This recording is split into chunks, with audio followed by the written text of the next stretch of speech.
So it's Thursday, and you know what that means. I posted my blog. Some of you may notice, you may be aware of the details. I usually post it in the morning about 9 o'clock, but this time I posted it a little bit later. So I don't know if you had time to read it. So this summary is going to come in handy. Basically, it is called How to Change Your Fundraising Mindset. I actually just finished up a Fund Your Nonprofit Challenge, and we focused on mindset today, and I thought it would be great information to share in my blog. So here it goes. It's a really quick read, but it really talks about changing your mindset from the mindset of begging for money, from the mindset to the mindset of philanthropy. So you have to think philanthropy, not fundraising. And so I discovered when I made that mindset shift and embraced the cultural philanthropy, it was really much easier to go in and ask for money, because the word philanthropy translates to Greek to mean love of humankind. And I think we sometimes forget that.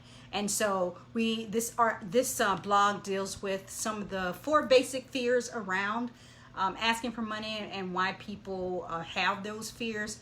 And the number 1 fear is the fear of begging for money. And as we know, it's a little bit taboo to talk about the subject of money.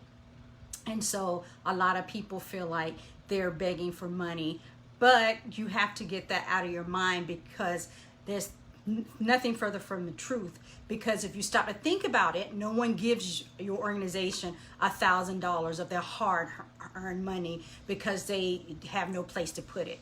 They're giving it to you so that you can help and you're able to make an impact through your organization. So you have to let that tin cup fundraising mentality go.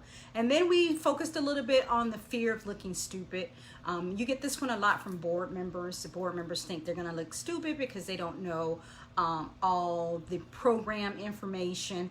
But no one expects you to know all the program information. There's a very appropriate response to that. If someone asks you for the information, you just say, you know what, we don't have that with us right now, but we will get back with you on that. And then you just follow up with them and get back with them on that.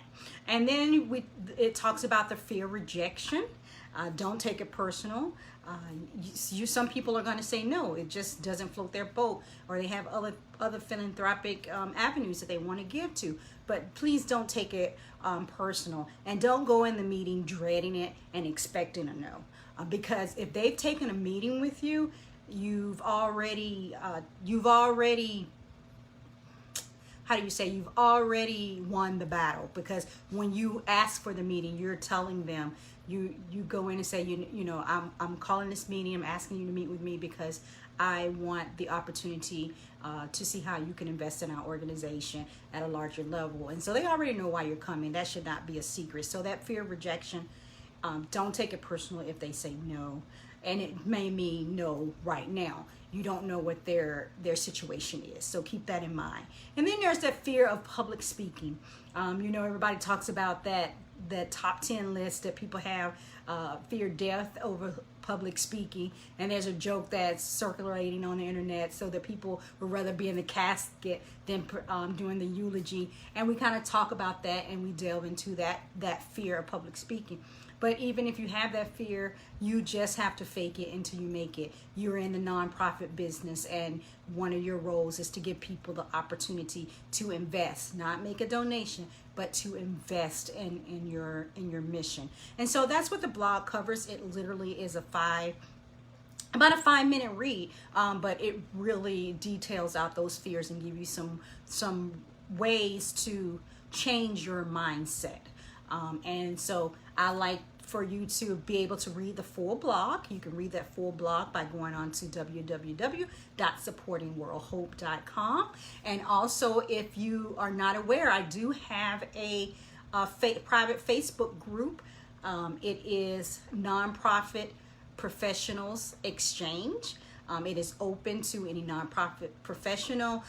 The whole goal of the group, as we build it, is to be able to provide feedback to each other, kind of like a think tank, you know, because a lot of nonprofit professionals feel like they're in it alone. And sometimes you just want that sample document, or sometimes you just want that person to bounce an idea off of. And so that is the goal of the group.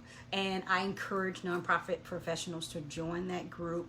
And also, if you like LinkedIn or Instagram, you can find me on LinkedIn at Supporting World Hope, or under my name, Sabrina Walker Hernandez.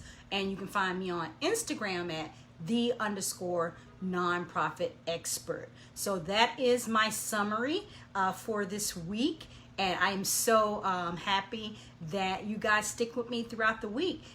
Please go on and read the blog. If you read it, give me a like or a comment that shows engagement, and it really encourages me. And guess what, guys? This is my 42nd post. So 10 weeks from writing a year worth of blogs.